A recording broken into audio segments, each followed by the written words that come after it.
Pregnancy and childbirth are full of unknowns, and there's loads of things that no one ever tells you, but they'd be a whole lot less scary if somebody did. So here we go. When you have a normal birth with no stitches, it can still feel a bit like somebody's kicked you up the backside and left a tennis ball there. So have paracetamol and ibuprofen ready and take regular painkillers. Obviously, if you have stitches or an instrumental birth or a cesarean section, you may need something a little stronger. Now, it's normal to experience quite heavy bleeding when you've just given birth, and even if you have a cesarean section, you're still going to bleed down below. You can bleed for up to 6 weeks. Not everybody does, but it's normal if you do, and you need to buy those big, fat, unattractive sanitary pads, the maternity pads. Forget the skinny things at this stage. You may even need to double them up on that first day. If you're worried about your blood loss, the amount or smell, then speak to your midwife or health visitor.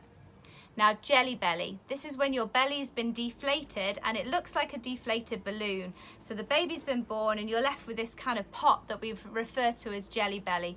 Pretty unattractive, but it will go away.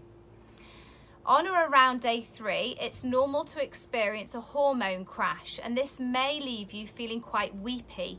So tell your friends and family who are going to be around you on that day so that they can be around to support and help you, but also they're not going to take offence if you're a bit irrational.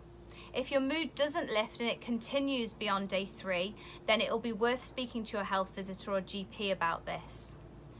After pains, no one ever mentions this. Your baby's been born and you're still getting cramps, and it often feels like little miniature contractions. And this is where your uterus is contracting back down to its original size. If this is baby number 2, 3, 4, or even 5, then your uterus has to work extra hard to contract back down. I've actually delivered a couple of 10th babies, and these poor women have been climbing the walls from the after pains, which have been far more painful than the actual labour pains. Night sweats. It's quite common to wake up in a bit of a puddle in those early couple of weeks, and again this is due to hormone changes. If this doesn't go away and continues, then speak to your GP, but it's very normal in those early weeks to get night sweats. Now, peeing and pooing is something that everybody gets quite worried about when they've just had a baby.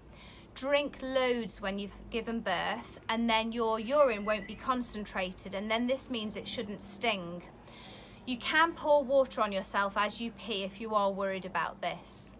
Make sure you eat loads of fibrous foods and drink plenty too to help with going to the toilet, and you will find that you don't usually need to poo in those first couple of days. That's quite normal. Maybe have something a bit spicy that might help as well. It's also common that when your baby's around 3 or 4 months old that you lose a lot of hair. Now, not in an alopecia kind of way and bald spots, but you might find that when you wake up there's quite a lot of hairs on your pillow or in the plug hole after a shower.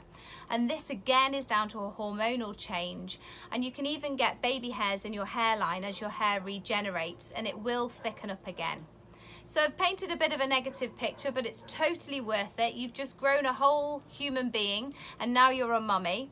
But if you'd like lots of advice to prepare for labour and birth and early parenting, and some really honest advice, including everything I've just said and a whole lot more, check out expectingclasses.co.uk.